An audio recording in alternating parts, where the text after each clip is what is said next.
China or England. So I opted for England because my Chinese is not so good. And this makes Lama a real wonderful connection for us because he can kind of connect with us on what we're going through as Westerners, and help us understand the Dharma a little bit better. And we do this conversation with him. Usually it's the second Tuesday of the month, but tonight we had a little bit of a change. So the second Tuesday of the month, he joins us online. Typically, we're here reading together out of Dharma Pass and kind of talking about different entry level things. My name is Mike. I'm the assistant director, and you said it's Dave and Wendy? Michelle, sorry, Dave and Michelle. We have a bunch of folks online joining us tonight. Thank you, Mika, Kevin, as well as Karma Jomso, and I see Michael Turnquist is there. So we have an excellent group of folks tonight. So Lama, if you could do a short introduction for our newcomers here at the center, and then we can get into some of the questions that we have. I think you did a pretty good job, Mike. There's nothing really that I need to add. You said the main things, which my, Western background in psychology. I was also the dean of College of the Psychology in South Carolina. I taught psychology. I've traveled, all over the world and studied yoga in Rishikesh at the Sivananda Yoga Ashram on the banks of the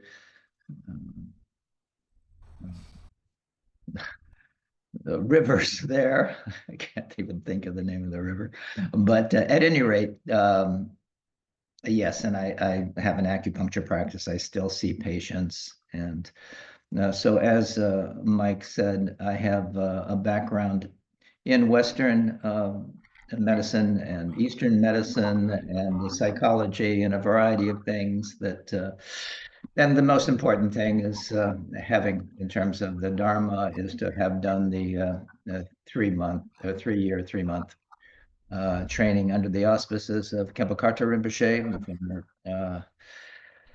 abbot of the KTD. That's where Jamso is right now. And that is our mother monastery, the North American seat of the head of our Karma Kagyu lineage, the 17th Jawan Karmapa.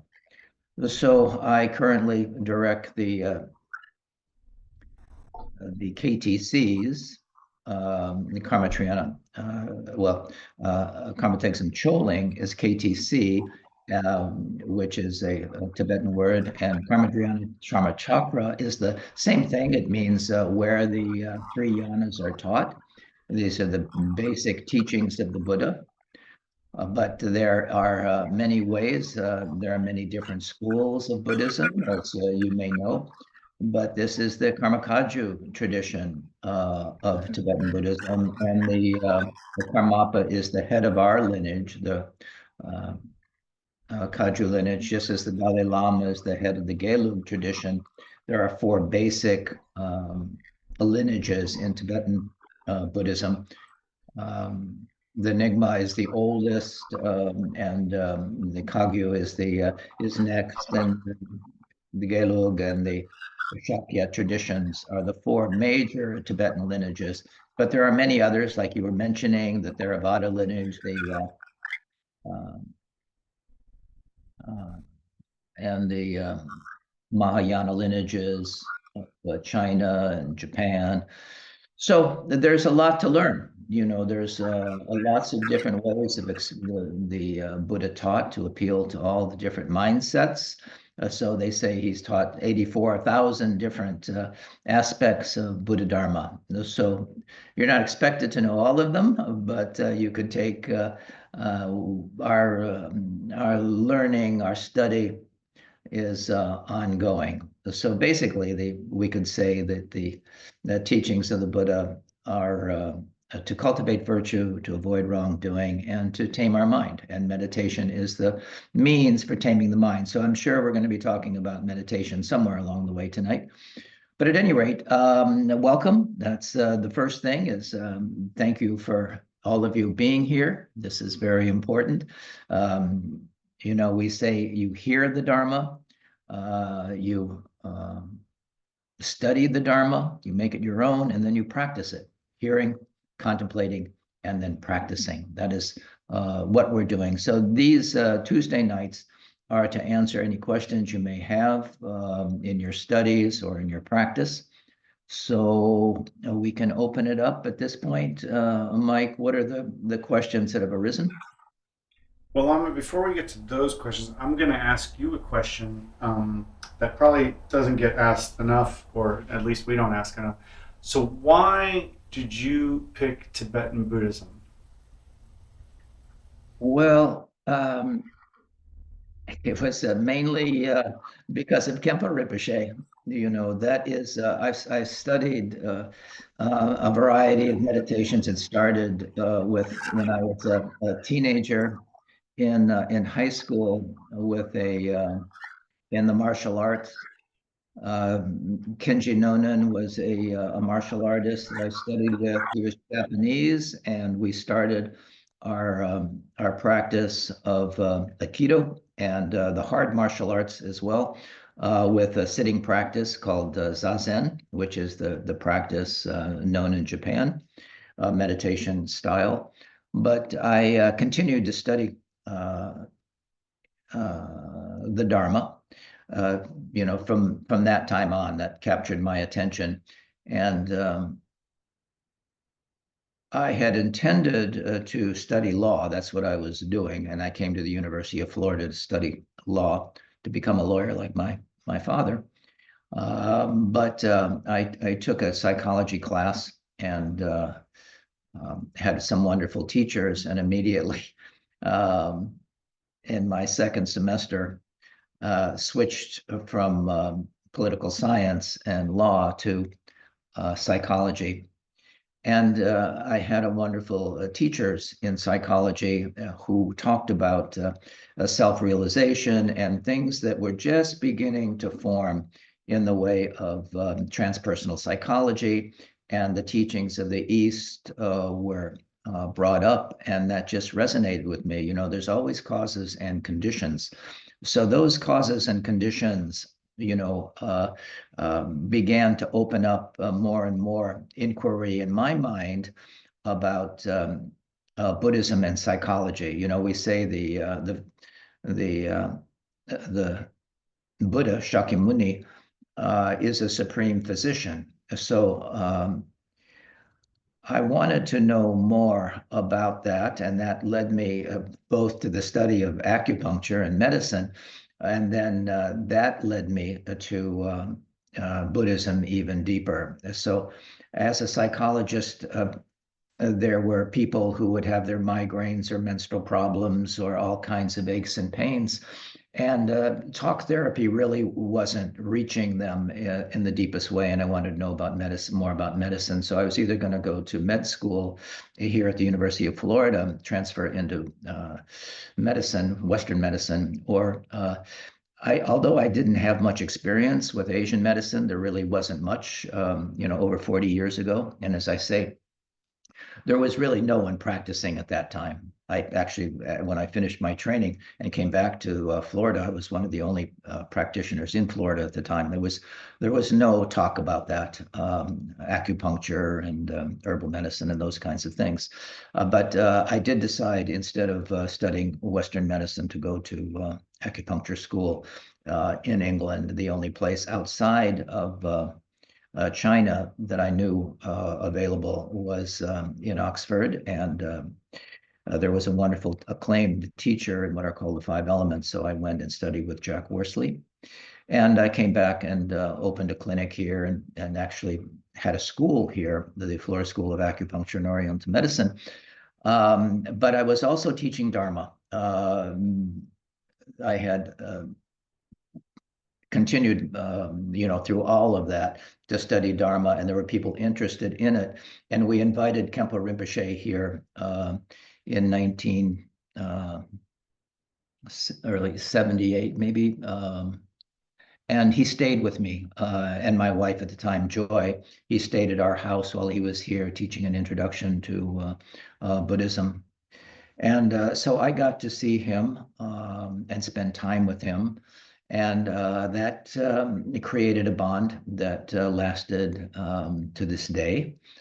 And as I continued doing my acupuncture practice and continued to study the Dharma, it became increasingly important to delve into that as deeply as I can. So I asked Kempo Rinpoche if I could do the 3-year retreat, and he agreed to that. I really wasn't qualified for it, I don't think, but he thought I would be a good candidate. So I began that in 2000. I started the 3-year retreat, finished in 2004, and then came back to Gainesville, and here we are. So that's a brief introduction. Yeah. Thank you, Lama. Mike, Yeah, go ahead. you guys mentioned a 3-year retreat. Mhm. I don't know what that is. Lama, can you tell what is the 3-year retreat and why is it important to our tradition? Yes, that is a good question. The 3-year retreat is kind of a special feature for uh, our Kagyu lineage. Not all the Tibetan Buddhist lineages do a 3-year retreat in the way that we do. It is done under the auspices of a teacher, and you spend 3 years, 3 months, 3 weeks. It's actually a time where you do practices, again, under the guidance of a teacher 24/7. You are constantly in the Dharma, practicing a variety of the teachings that the Kempo Rinpoche was asked to begin a 3-year retreat by the 16th Karmapa. And he established Karme Ling, which is in upstate New York, um, close to KTD. That is often the case. These retreat centers are near monasteries, but are often apart from it. But they are, the retreat center is isolated, from activity. No one comes into retreat. No one leaves retreat until, after the doors are shut, you are there 24/7 in practice. And that is, as I say, this was under the guidance of Khenpo Karthar Rinpoche, the former abbot, as we said, of KTD. It is a wonderful opportunity, to study the Dharma intensively. We say that when we think about the 4 thoughts that turn the mind to Dharma, we have a precious human birth, and we don't want to waste this precious human birth. So we use, for those of us who are kind of want to make the most of this precious human birth, we devote ourselves one-pointedly to the practice. And so that means the 3-year retreat, basically. And it happened for me that wish to do that 3-year retreat became stronger and stronger for me. And it happened that Khenpo Rinpoche, our retreat master, it was said that this 3rd retreat time he had done 2, and I was this 3rd retreat, it was said that this was going to be his last retreat. So at the time, I was the director and principal teacher of the traditional, this school of acupuncture. I was married, and I was very immersed in the world.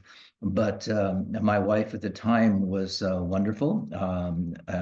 She knew that this was going to be something that I wanted to do at the time, and she said, to call Rinpoche and to ask if I could be a part of it. And when I called, Rinpoche was there by the phone, which was pretty amazing for starters.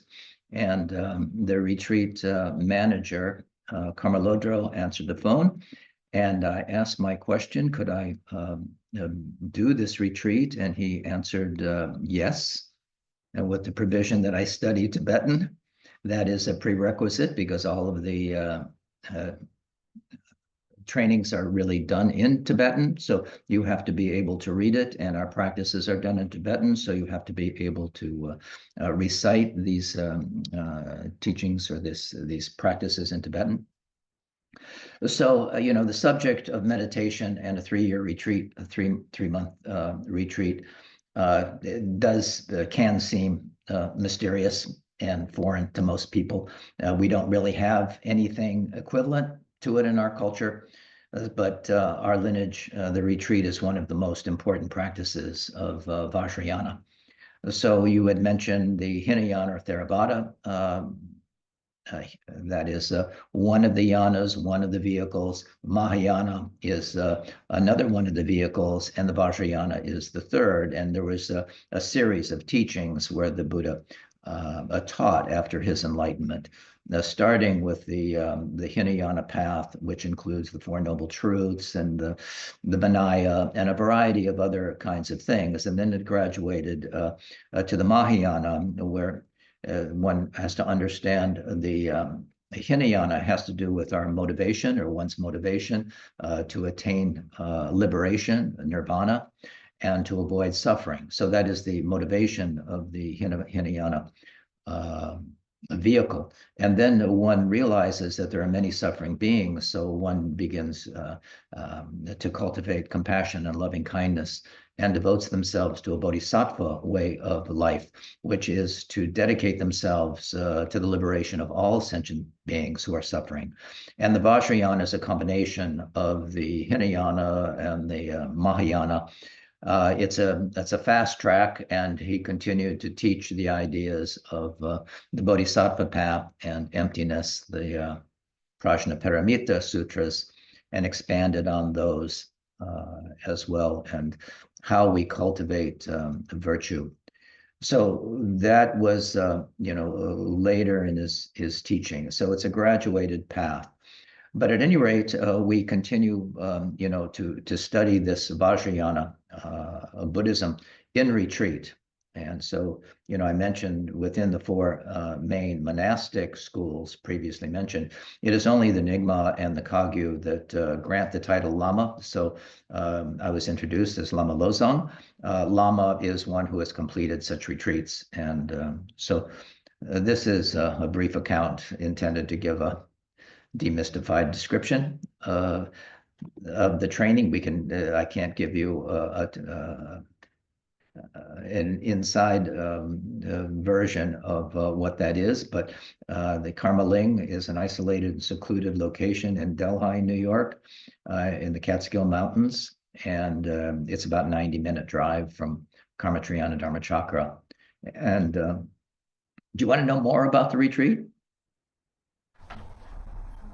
So it could be a 3-month retreat too, or? No, not in the, I mean, you can do a 3-month retreat, but this retreat that we're talking about, the essence of the Karma Kagyu tradition, is 3 years, and actually a fortnight, 3 years, 3 months, and 3 weeks, it says. So it's actually 3 years, 3 months, and a fortnight, which is about 3 weeks. We don't mean to monopolize your time, and I think you No, have no, other it's questions that's as well. that's a good. It's just that my son has apparently he's in where's the name of the Dharamsala. Dharamsala. So originally he was living the life of the 8 precepts. We believe that he was going to be a forest monk. Yep. And the ascetic type, and then he sent us a photo. I'm not sure if his intentions were to become ordained. I understand that some can be ordained fairly quickly, and some are rejected for other causes.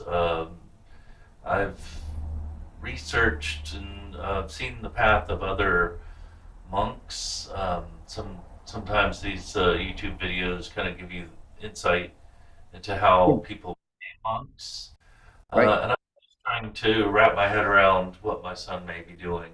He left in kind of secrecy.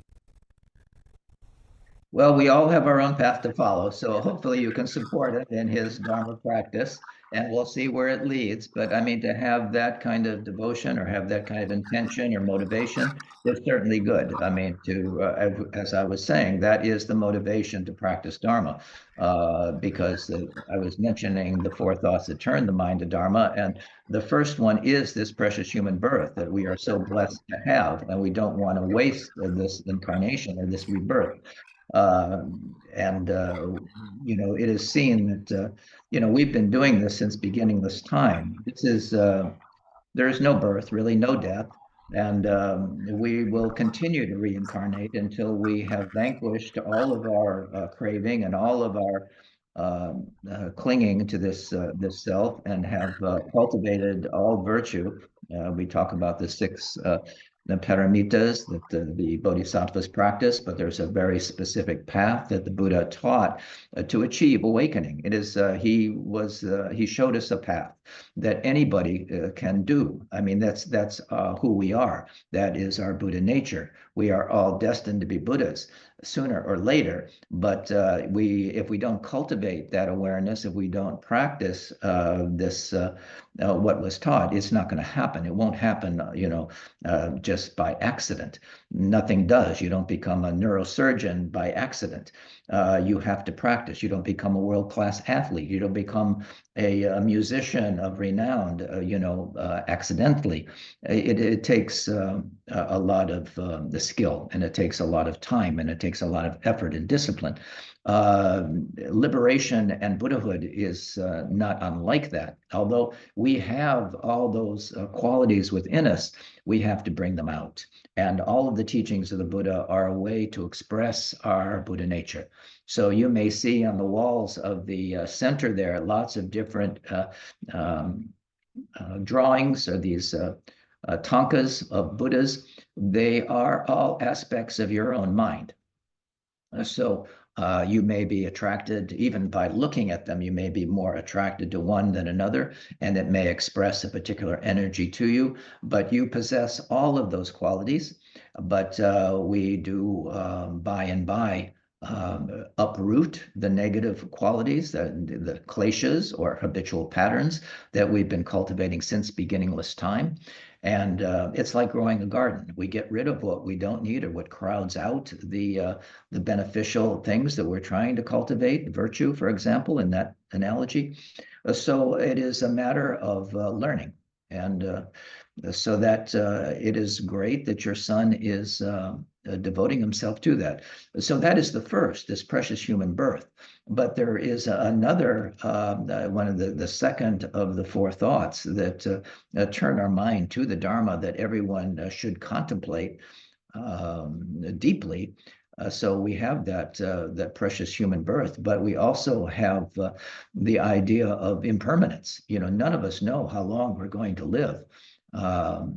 I've had 3 heart attacks, a stroke, open heart surgery, and any one of those things could have taken me out, literally in a heartbeat. So our life is fragile, and we don't know how long we have. So we should dedicate ourselves to something that has a true value. So we talk about the first coming on the path is taking refuge. We take refuge in what are called the 3 jewels: the jewel of the Buddha, the jewel of the Dharma, that those teachings that he revealed to us to help us on the way, and the Sangha, the noble Sangha, who have realized the truth the Buddha taught.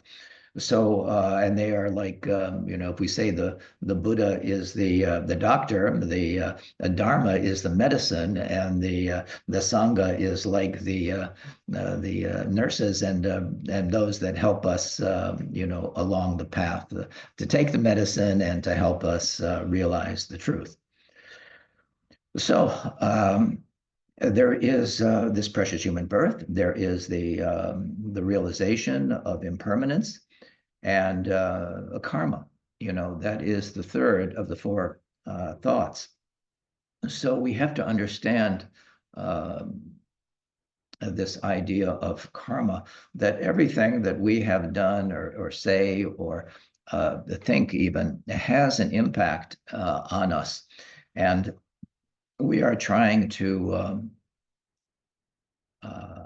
not create negative karma for ourselves. We're trying to ripen the positive, virtuous actions that lead to Buddhahood. So we understand the interdependence of things. So this is karma, and the last of the four is the unsatisfactoriness of living a life of ignorance, not understanding these things and being oblivious to them.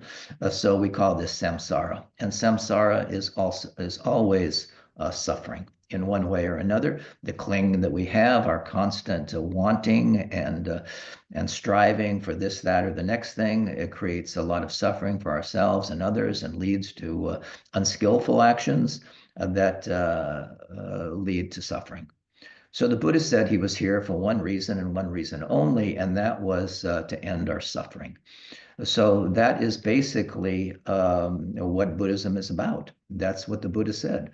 I'm here to end your suffering. And he taught us the path that leads us out of suffering. So doing the 3-year retreat is just full immersion in the study and practice. So I was mentioning we hear it, we study it, and we practice it. So our teachers were patient and committed to their job in making us proficient in various skills that were needed in retreat. And then Khenpo Rinpoche, through his teaching, was able to bring this retreat facility to fruition as envisioned by the 16th Karmapa. And he supervised the construction, of the retreat buildings and all those things, including columbarium, Dewa Chen columbarium on the grounds of the Karme Ling property, which is separate from the retreat center. But this is where the ashes of the deceased are housed and in urns, and where my ashes will be one day when that time comes. So there's a variety of things that Khenpo Rinpoche did while he was here. And he was, we call him my Sawe Lama, my Lama, who really opened my eyes. So anyone wishing to begin, the traditional 3-year retreat must first get permission from the retreat master. For me, again, that was Venerable Khenpo Karthar Rinpoche. And all retreat practices, as I mentioned, are done in Tibetan. And all retreatants are required to be able to read Tibetan before beginning the retreat. And the final requirement is to have completed what are called the 4 foundations of Nundro. And that's another topic that we can talk about along the way. But there are many different practices done in retreat. And over that 3-year, 3-month, 3-week, that time. Each retreatant has their own room, where they spend most of their day in formal meditation practice. And there is also group practices that are done together. And our individual rooms just had about enough space for a small shrine, a small bookcase, and enough space, to stretch out when you're doing full prostrations for the Nundro practice. The first of the Nundro practices, there are 4 Nundro practices. We talk about prostrations, cultivating that devotion and purification practices of Vajrasattva. The merit to gain merit through mandala and yoking your mind with the guru through the guru yoga practices. So there are a number of things that are done in retreat, you can imagine. But yeah, do you have any other questions? Anything else in particular that you'd want to know about? Lama, we have some other questions. Do you mind if I go ahead and... Yes, please do. Sure. All right, let's see here. Let me pull them up. So the first question we had from one of our Buddhism Basics talks was, do we do tantric practices? Well, what would you say? Well, I mean, we do Tantra here. I think people get caught up in the idea of tantric as staying in some sort of sexual act, and that's not really what we're working with the mind, and that's leading to working with the body, but not in the way that's been sensationalized in the media, I think. Yeah, absolutely. We do. This is the essence of our Vajrayana practice. When we do Yidam practices, um, that's Tantra. You are also working with the energies of the body, and that is also Tantra. So, um, so the answer to that question is absolutely. Buddhist Tantra primarily is associated with Vajrayana Buddhism and is an advanced spiritual practice aimed at accelerating enlightenment. And it involves esoteric methods such as mantra recitation, mudras, hand gestures, mandalas, and deity visualization. This is what we call Tantra and meditation. So practitioners work to realize their innate Buddha nature by transforming their body, speech, and mind into pure forms. So we say we practice with our body, speech, and mind. When we do the mudras, that's using the body. When we the chant, the mantras, that's using speech. And when we visualize the deities, that is the mind. So we use our body, speech, and mind. That is a very important aspect. Uh, Tantra follows the path of result. So where one visualizes themselves as already embodying Buddhahood. And this practice requires a strong foundation in ethical discipline, bodhicitta, compassion, and guidance from a qualified teacher. But the answer to that question is a resounding yes, we do. But we think of, like, usually call it California Tantra when people are doing Tantra practices, but the idea is the joining of skillful means and wisdom. So wisdom is always associated with the female. Skillful means, compassion is the aspect of the male, and these things are yoked together symbolically. It doesn't have anything to do with sex, really. Thank you. So the follow up to that was, I think we were talking about the realms at this point, and the question is, what is the explanation of lower realms, and how does the animal realm accumulate enough positive karma to be born as a human? Oh, well, no one puts you in any of these realms. It is a matter of your own mind stream. So, just like we are born in this human realm and it seems very real, this is a manifestation of our mind stream. Now, Buddha was in hell at one time, not as the Buddha, but as a hell being. And he was yoked to another person pulling a very heavy load. And the person that he was doing that with was suffering greatly and couldn't do it. And he said, please let me do it myself, and let him go. That particular compassion immediately took him out of the hell realm. It's the same thing with animals. You see things where animals kind of show love and kindness to another animal. They can show compassion. They can show a variety of, it's not easy for an animal to get out of that situation. But again, it is possible. But they don't have the same wisdom that we have as a human being. This is considered the most auspicious rebirth as a human. The lower realms are lower because we don't have the same capacity to follow the Dharma in a hell realm where one is suffering so much, or a so-called hungry ghost, where one is suffering from their attachments and greed and feeling of lack and those things.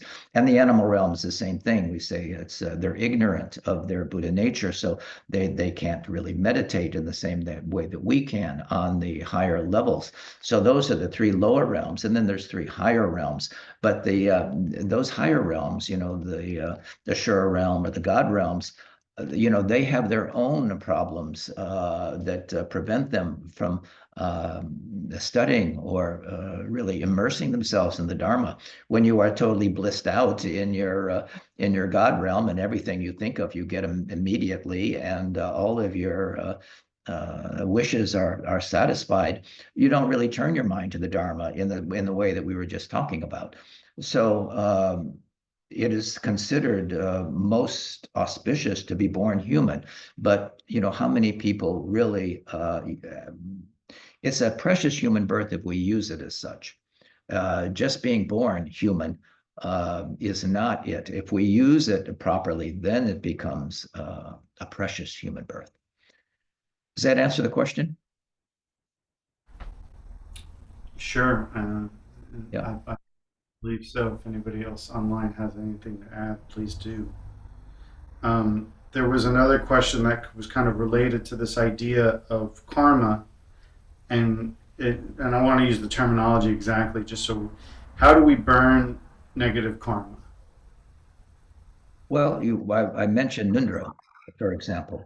So one of the primary ways we do that is through the Vajrasattva practice of purification. And so that is a way we can do it. And we can totally, we know of certain people such as Milarepa, the great Milarepa, who killed many people, before he turned his mind to the Dharma, and it was able to completely eradicate those negative taints or stains on his mind stream, because his practice was so intense and he was identified so completely with his Buddha nature. He was able to overcome all those things, but it requires a renunciation to this world. It requires a practice of the cultivation of bodhicitta. It requires, a certain. I was mentioning a garden, so we uproot those negative tendencies, our kleshas, those things that create hardship for ourselves and others, and we cultivate virtue, loving kindness, and compassion, patience, discipline. Those 6 paramitas that I mentioned associated with the bodhisattvas. So these are the ways that we purify negative karma.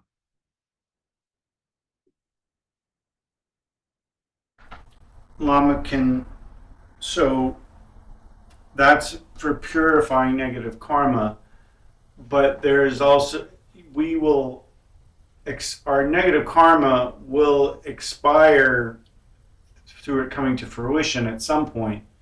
This is the better way, or it's the path of purification, though, as opposed to just doing good deeds and bringing benefit that way.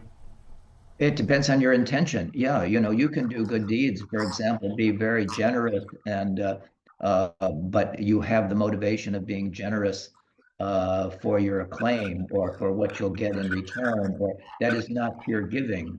So it has to do with one's cultivation of a pure mind and dedication to the Dharma. When I say dedication to the Dharma, that means understanding emptiness. It means understanding the nature of reality, and uh, through experience, we have to experience our Buddha nature. Studying it is good, but it's not going to take you to complete liberation. We have to rest in its natural state, experience that, because it's indescribable. We can talk about these things, but until you have the direct experience of the nature of reality, it's just another belief system. It's just another concept. So this goes beyond any cognitive association with an idea. This goes beyond this kind of, belief. It is the direct realization of the nature of your mind. That's that is requires practice. So we talk about taming our mind through shamatha, vipassana, mahamudra. So that's how we do it. And as I mentioned about the 3-year retreat, the first thing we do is a Nundra practice, and that is for that reason, to cultivate the, uh, the through prostrations, our devotion, our faith, and then the purification through Vajrasattva, which is the best means to get rid of the karmic residue. And then the third is it takes merit as well, and that comes through virtue. And doing these particular practices are very skillfully taught, and that's really what I like about Tibetan Buddhism is the means. There's a way to do that. It's not just an idea. There's actually a method to attain Buddhahood. And so the last is the yoking your mind with the guru. And so you and he become like water poured into water. There's no difference. And with the Yidam practices as well, those images that are on in the KTC there are all aspects of your Buddha nature, as I mentioned. And when you do those practices, you dissolve it into yourself, again, like water into water. And that's what makes the Vajrayana so powerful. We actually see ourselves as the Buddha. It's not something outside of you. You are actually experiencing that Buddha nature directly.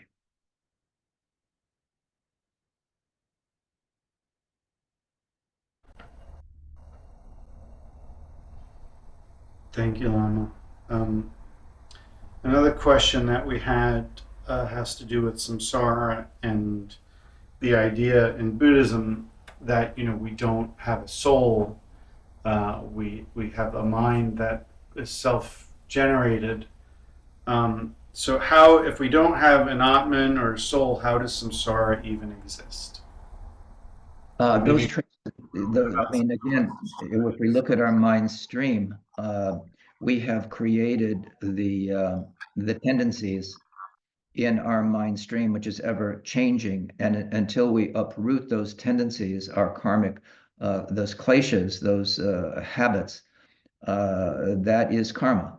But once we see it, once we are awake to it, they can be uprooted. And if we're not creating karma, then we have the opportunity to realize the nature of our mind without the obscuration of our overlay of this egoistic mind, this deluded mind that continually creates an obscuration of the nature of reality. So we want to remove all those things. We often say it's like clouds in the sky obscuring the sun. The sun is always there, but it can be very dark, and it's as if the sun was not there. But it is the clouds that are obscuring the sun. So we want to remove, uproot, get rid of those things that obscure our Buddha nature. And that's what the practices, again, are about to do that.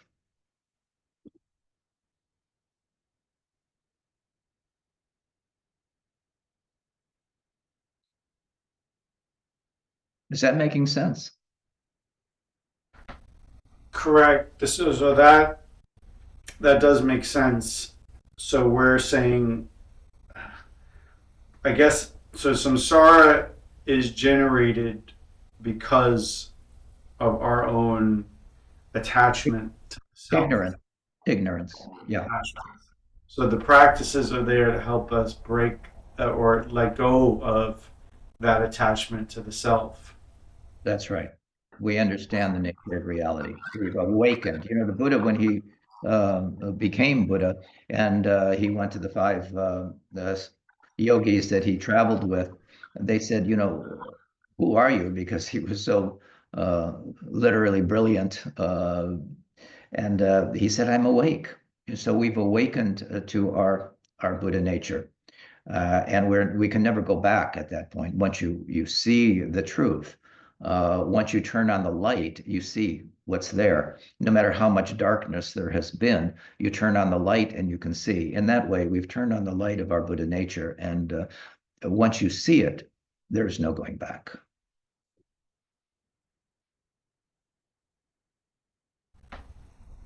Thank you. We have one more pre-question, and I have to grab your book for this one.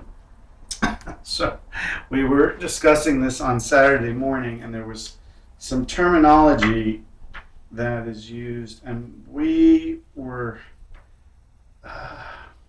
And if anyone else that was here Saturday morning is on the call can remember the precise phrase. Where are you in the Uh, book? we're at the beginning of the book. I believe it was. I'm not sure if it was in the three yanas. It was a terminology used for like non-self. Michael, do you remember the term that we were trying to? I'm looking right The now. Sanskrit term. It was an English term that was used talking about selflessness, I think, but it Mhm. was almost like non selflessness. And in our reading of it in English, it sounded like it was in reverse. And I'm trying to, maybe I put it in a note here. Because when it came up, we were all just a hair bit scratching our head as to what Yeah, well, the. I'd like to know where that is. Let me make sure I didn't put it in a notepad note here. Oh, okay, here it is. Page 18 says antidote for harmlessness. Okay, hold on. Let me. 18. Page 18. Train our minds. We're talking about based on non-attachment. Train our mind. Pursuit of worldly desires. Meditation. Okay, here it is. The most effective antidote for harmlessness is meditation on compassion. So, what is in this writing here? It's the third paragraph or the second paragraph on the page. Harmlessness. Why would you need an antidote from harmlessness? Doesn't that mean? I'm trying to understand the. Read it to me again, please. So, and I'll start from the top of the page. Maybe that might help a little bit. Okay. Yeah. We can train our mind. This is enhanced by meditation. We can meditate on suffering inherent in our constant pursuit of worldly desires and gently lead our minds toward loving kindness and compassion. Meditation on loving kindness is the best remedy for anger, self cherishing, ego clinging, and ill will. The most effective antidote for harmlessness is meditation on compassion.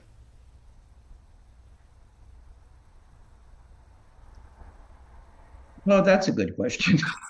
Yeah, that's what we were. We weren't sure what that harm or harmful. Should it have been harmfulness?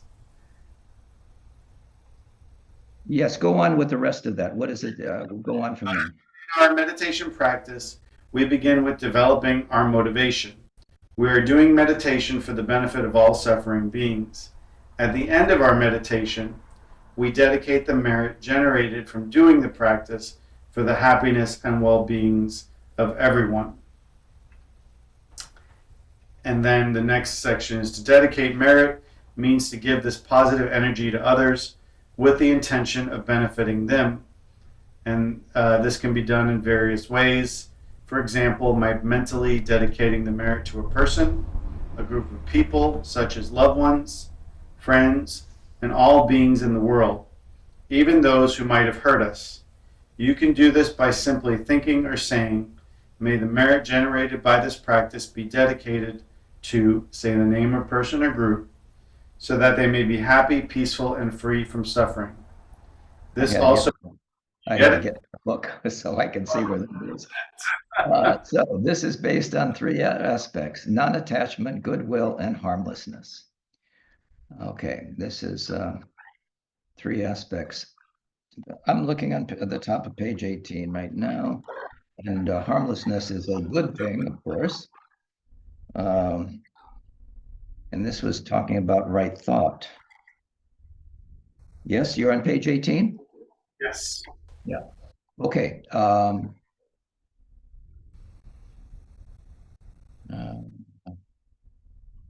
I'm going through that in. So right thought. This is based on three aspects. Yes, non-attachment, goodwill, and harmlessness. These aspects. So I'm not seeing what the most effective antidote for harmlessness. Yeah, so that is that's I guess a misprint. Yeah, that's the first misprint I've heard of so far. Most effective antidote for harmlessness. Well, we don't want an antidote for harmlessness. So the most effective antidote is that it shouldn't be antidote. The most effective method for achieving harmlessness is meditation on compassion.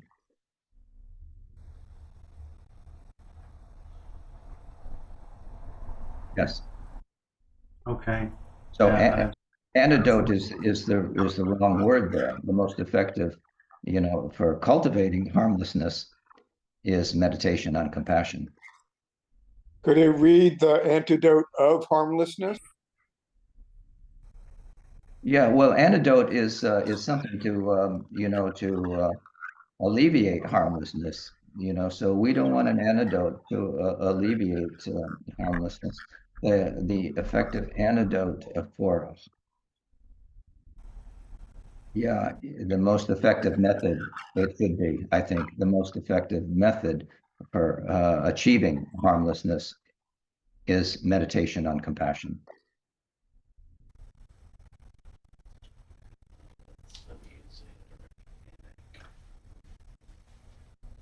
So, all right.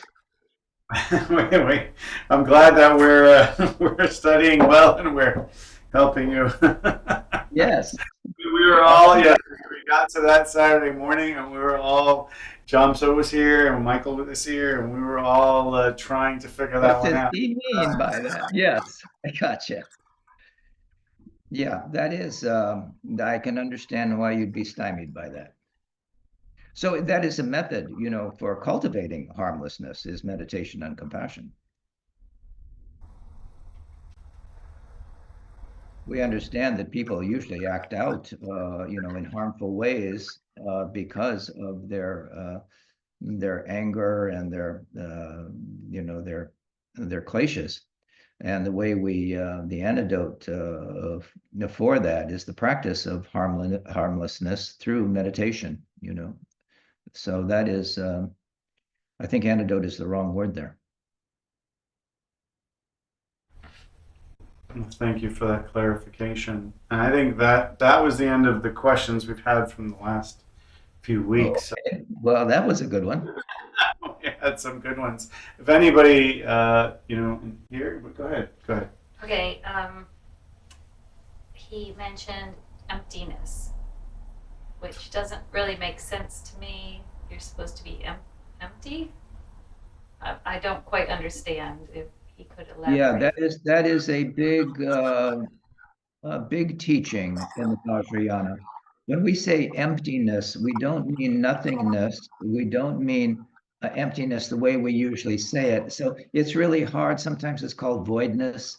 Sometimes it's called shunyata. It's got a variety of other words that we use for it, but it's not unusual to wonder what emptiness is. So when we talk about emptiness in the Buddhist tradition, we're talking about the highest understanding of the nature of reality, really, which is empty of any inherent existence. Now, that's hard for us to realize because we say, "Oh, I exist. Here I am. How can you say I don't exist?" We don't exist, and nor does anything exist in the way we think it does. It's like dream stuff, So in Buddhism, emptiness, or it's often called shunyata, refers to an absence of inherent, independent existence in all phenomena. And it highlights the interdependent and impermanent nature of reality. Everything's impermanent, everything's in a constant state of change and flux, where nothing exists in isolation or has a fixed essence. So this concept is central to the Mahayana Buddhism and to the Vajrayana, and is famously expressed, in the Heart Sutra. I don't know how familiar you are with Buddhism in general, but the Heart Sutra is the essence of the Buddhist teaching and on emptiness. And he says, form is emptiness, emptiness is form. But emptiness applies in various aspects, including the self. This self is empty of any inherent existence. It lacks a permanent identity. We call ourselves the self, but where is that self? And all phenomena dependent on causes and conditions. So understanding emptiness helps overcome attachment and ignorance, and leading to liberation from suffering. So this is an important aspect or important concept in Buddhism. So it doesn't really mean, when we think of emptiness, it's like the cup is empty, there's nothing, but it is not nothingness. It is as we say, it refers to the absence of inherent independent existence. We have come into existence because of causes and conditions. I often use the example of when you see a sheet of paper, Thich Nhat Hanh would say, see the cloud in the paper, which means the cloud that brought the rain, that nourished the seed, that grew the tree, that was cut down to make the pulp, and the people who made the paper, and the truckers who delivered the paper, and the printer who printed. So everything has interdependent nature. There's nothing that is independent in that way. You are not either. You are composed of many different parts that have come into existence and will go out of existence.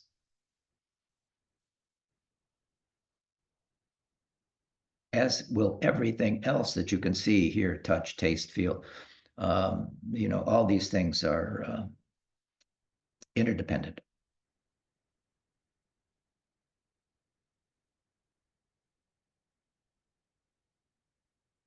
It's a good question, and that is the essence of realization on the Buddhist path. That is the first realization of the Bodhisattva, is the true understanding, the true realization of emptiness, lacking permanent identity. And it's the identity that gets us into trouble.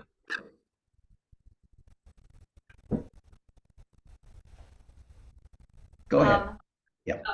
So the don't waste precious human life. We don't want to waste our precious human life. That kind of prevents us from going down a nihilistic rabbit hole. Then, if we call Buddhism the middle way. It's neither absolutism nor nihilism. That's why the Buddha said there is no God, there is no soul, a permanent, never changing situation, nor is it empty, nothing. It is the middle way, and it's a little bit of a quandary. It's a little bit of to contemplate that, but that is important to understand. That Buddhism is called the middle way for a reason. It lacks this particular quality of inherent existence and nothingness. Just that is not emptiness. So it is a big subject.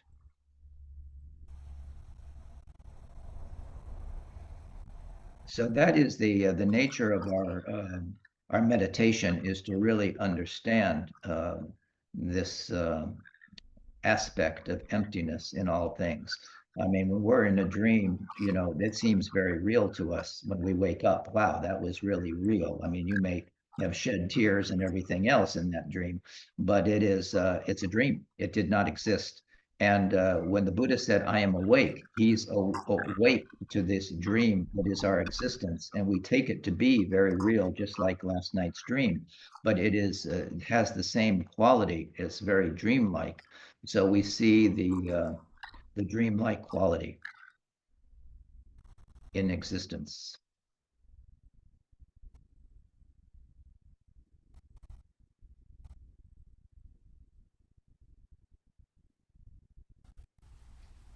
I don't know if that helps, but maybe we can put some more words to it. But it is only the words really aren't the thing. We really have to understand emptiness from a really non-cognitive way. There's really no way to do it with words. Anything we say about it gives it a concrete kind of reality. And it is not that. Anything we say about it, it's not that. So it becomes tricky to talk about.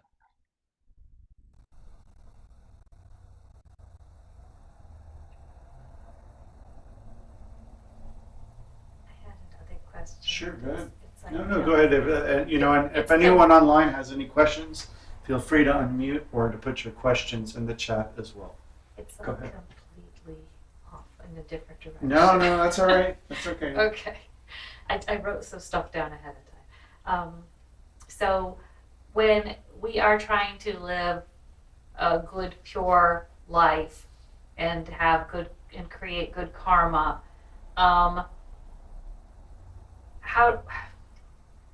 where do we draw I guess, possessions, greed, comfort? Where do we draw that line? Where is it we're just trying to live our life and then we hop into living a greedy or indulgent life? Like, am I making sense? Like, The situation, our attachment to it, it's not what we have, it's our attachment to it. And you can be a king, you can have everything, you can have all enjoyment, but it's the degree of our suffering is the degree of our attachment to these things. So renunciation is important so that you see, again, the emptiness of all these things and how none of that is going to make you happy. We think that if I have that job, then I'll be happy. If I have this relationship, then I'll be happy. If I have that house, then I'll be happy. Have you noticed that doesn't work? So it has to do with our attachments to these things. And yes, it can be greed. I mean, we can see that in the world, but it is attachment to anything. A clinging. People, yes, even people, because everything is going to. The Buddha said that all meeting ends in parting, and whether it's death or if it's separation of one way or another. But I mean, it doesn't mean you don't show loving kindness and you have affection, but attachment is a different thing.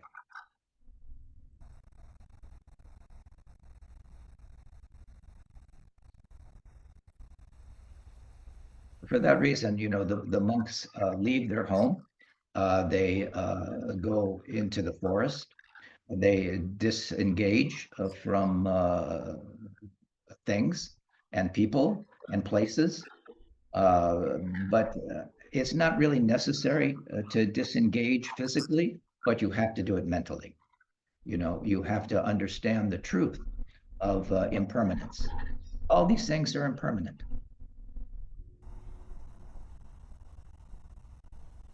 Wealth is impermanent, health is impermanent, relationships are impermanent.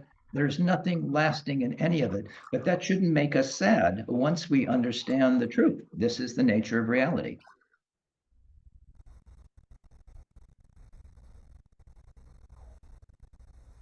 And you can enjoy everything. You can have, it doesn't mean you have to not enjoy things or not be happy. Quite the contrary. When you understand what the Buddha taught, you will find that most of the monks and lamas and rinpoches, they are all quite happy when you understand the nature of reality. There's nothing that is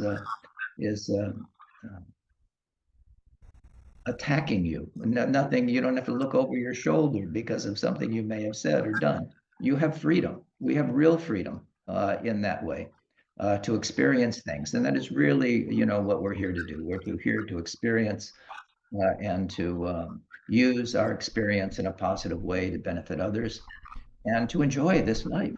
So follow your bliss, that is fun, but don't be attached to it because it's going to be changing. And whatever you think is going to make you happy in the long run, don't be attached to it because it's not going to be the way you think it is. So you can project about a time or a situation, but it is never the way you project it to be. There'll always be changes.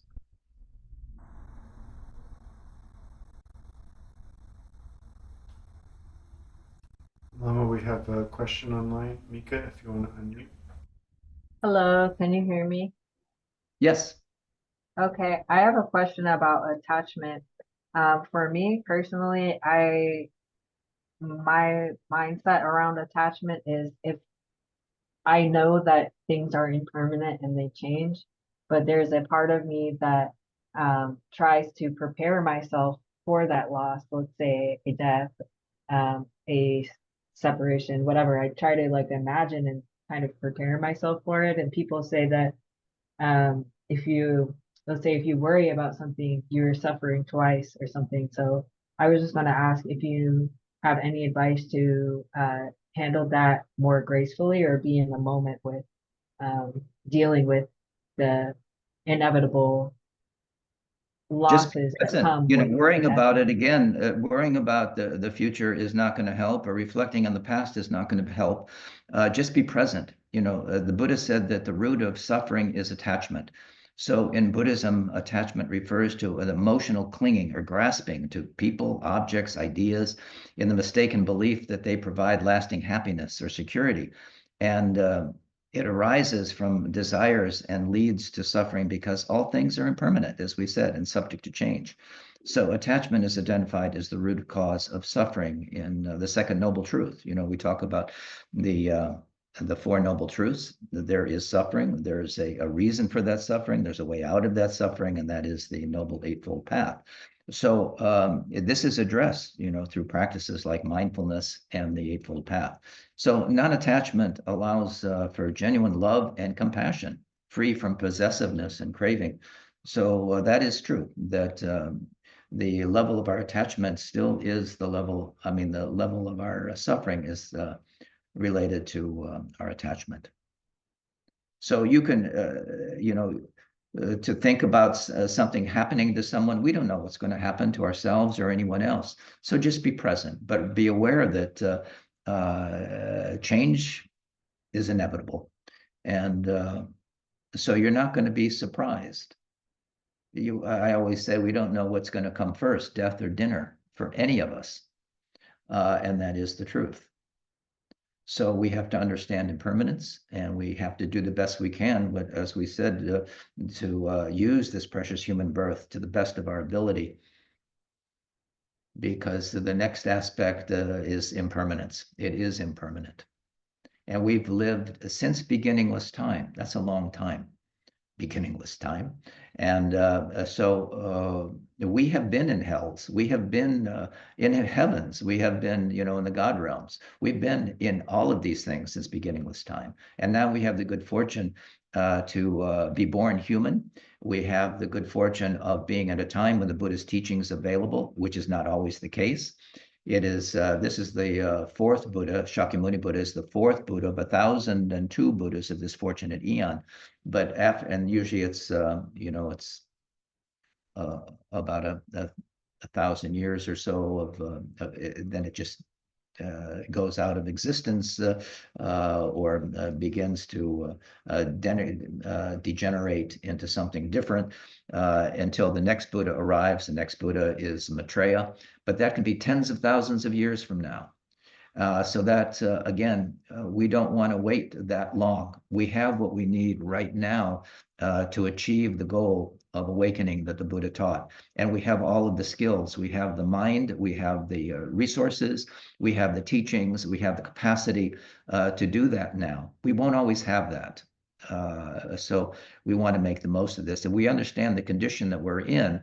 It should act as a catalyst for us to really use it, right? Did that answer your question? Yes, it did. Thank you. Yes, good.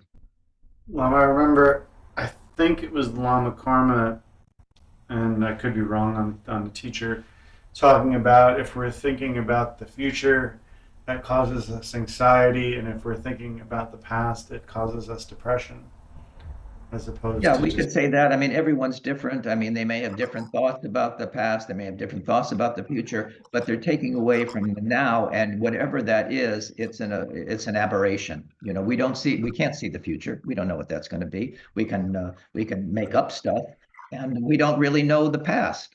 We have experienced certain things, but it was out of our own deluded mind. We don't even know if that was true.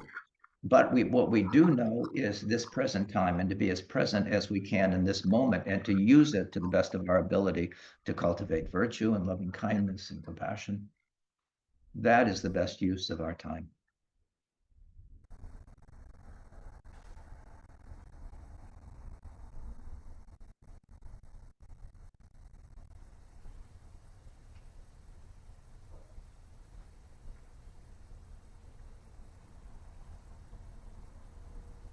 Anything else?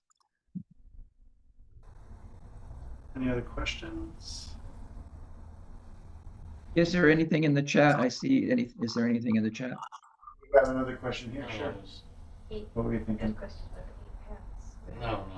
No. Okay, Yeah. that's fine. Oh, yeah, the Eightfold Path, is that like the precepts?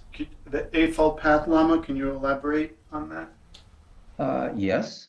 So this is the fourth of the Four Noble Truths that the Buddha taught, and that is the remedy to our ignorance. And so it is important that one know the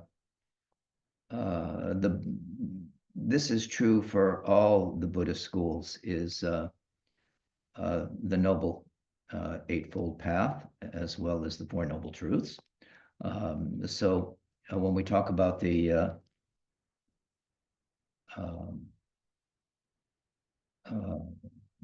Eightfold Path, let's just review that a little bit.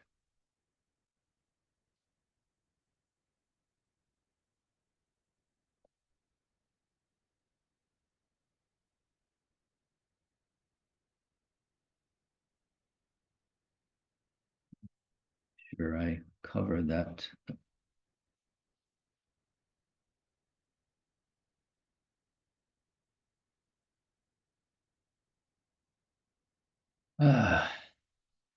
So often it is divided into three different aspects. The wisdom aspect is a right view.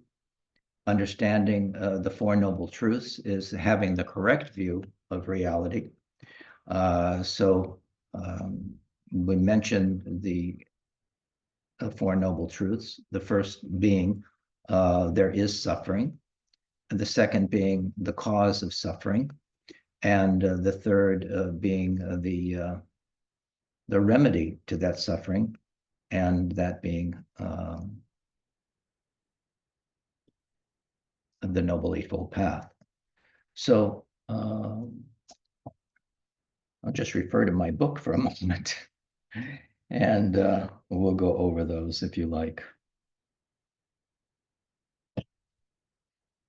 This is really the essence of the Buddha's teaching in the Hinayana, or the Theravada view. Right.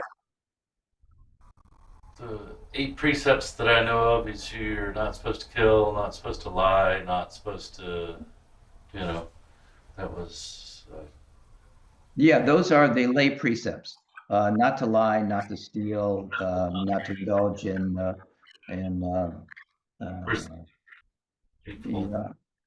and not to engage in aberrant sex and things like that. So the right view, as I was mentioning, is So right view, right thought, right speech, right action, right livelihood, right effort, right mindfulness, and right concentration are the 8. And we can talk more about those if you want, but those are the Four Noble Truths. Is called the truth of the path because it leads to the ultimate goal. So we achieve that by practicing the Noble Eightfold Path. So and that's different from the lay vows, right? I think you're talking Yeah, about. that is different from the lay vows. Yes, it is. Yeah. I appreciate the explanation.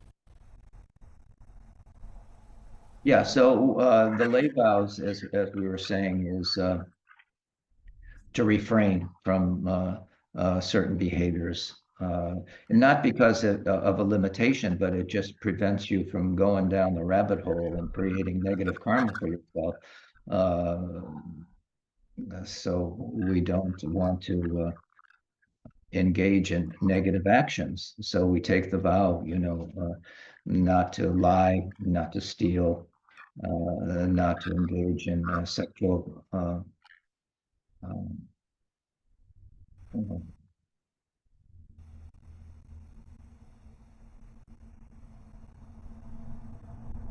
kinds of things. And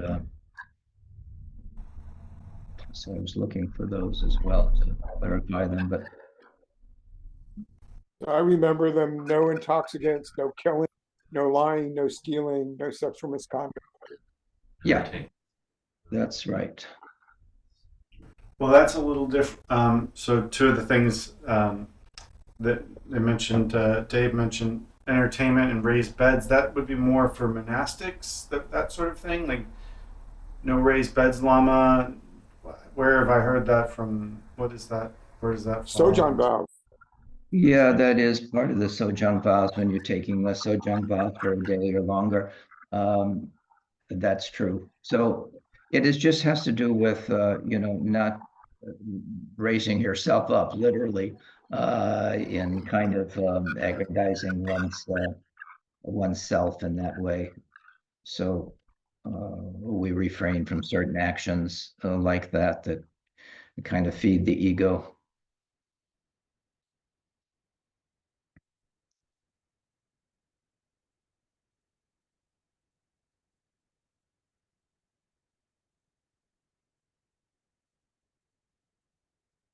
But we really want to practice shamatha. Tranquility meditation is the first thing we want to practice to tame this monkey mind of ours, to keep it from running ramshackle over us.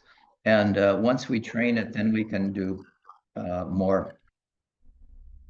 We can rest the mind more naturally in its state of clear awareness. The nature of the mind is just clear awareness, without obstacles, without obstruction, without obscuration, without fabrication. It is just the pure nature of our mind, unsullied by all of the pushing and pulling of our desires. Right? Michelle, you had a question? Go ahead. A comment Oh, about piety? just that. It just went back to the piety, like when you were talking about the raised beds and that kind of thing, made me think like, okay, if there's a bed there, like you're presented with a bed that's elevated, you would sleep on the floor instead, and why would you sleep on the floor instead? And he said not to raise ourselves, and I said, so we want to be pious, more pious.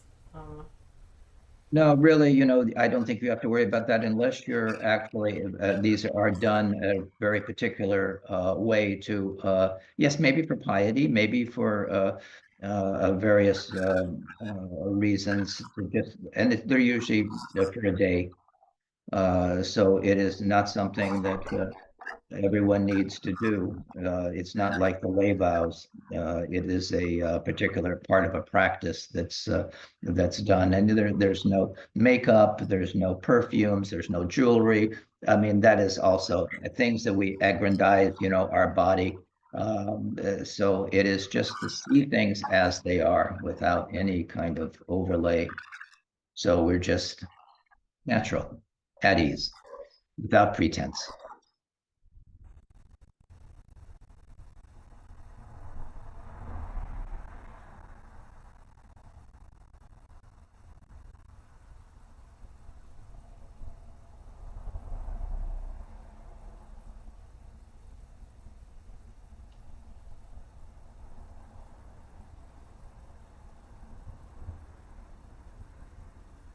So Lama, it's about 8:23. Yes. Anyone have any questions for Lama before we wrap up for this evening? Yes, anybody online have any more questions? We got the questions that are in the chat. Yeah, okay. Yeah, go ahead. Just a closing remark. I want to thank you for your insight and wisdom. It's truly it's comforting to know essentially what my son is up to, and the more I Yeah, can learn, the better off I will be.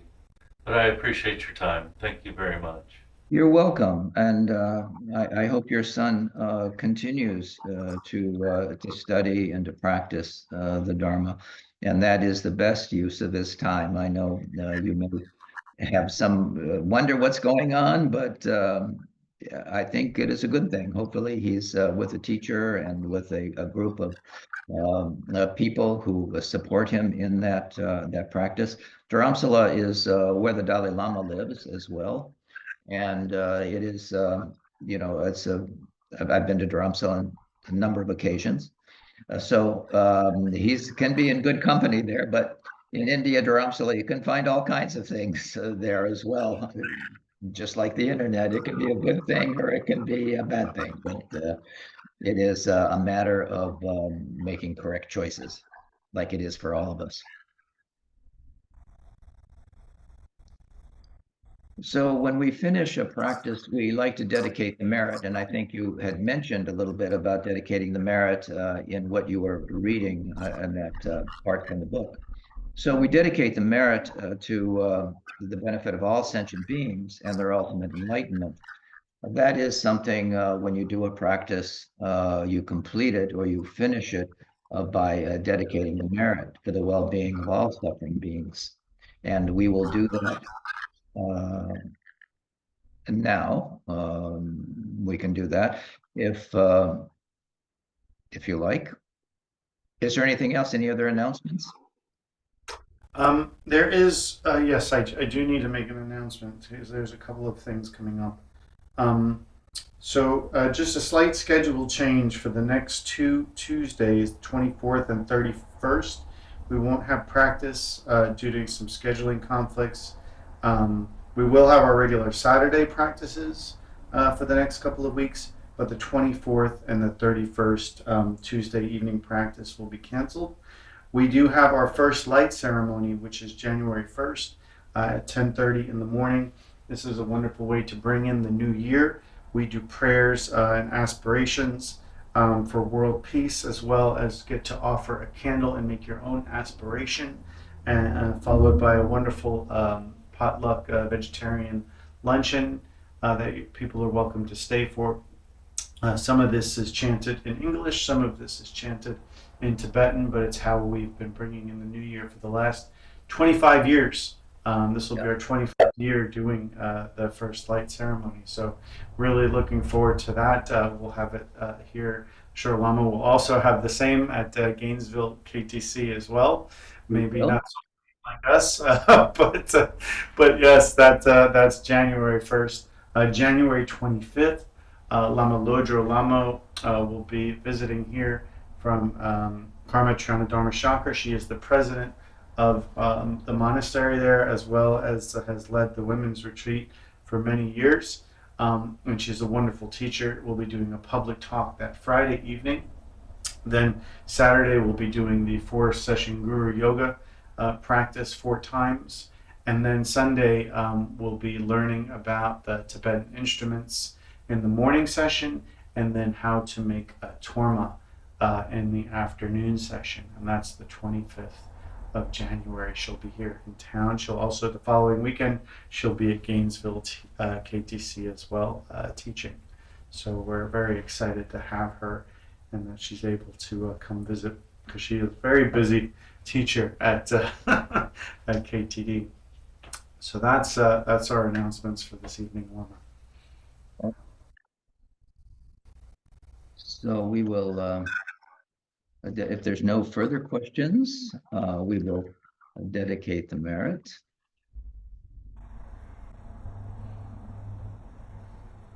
May all sentient beings be happy. May the lower realms be forever empty. May the prayers of all bodhisattvas abiding in any levels be fulfilled. May warfare, sickness, and famine be pacified. Karmapa, may your teachings, the heart of the Dharma, auspiciously ever flourish. May it bring good fortune, happiness, and peace. May pure conduct, merit, wealth, and prosperity increase. And may supreme good fortune and well-being continually arise in the hearts of beings. We dedicate this merit. So thank you very much for your attention and your questions. We'll be back on the second Tuesday of next month, barring no traumas or shocks. And I wish you all a very happy holiday and a happy new year, and I will see you in the new year. Thank you, Lama. Thank you so much. Everyone. And thank you, Lama. thank you, Kamar Johnson. Stay warm for us. We'll see you soon. We miss you. I miss my home sangha as well. Excellent. Okay, well, be safe, and we'll see everyone soon. Take care. Have a good night.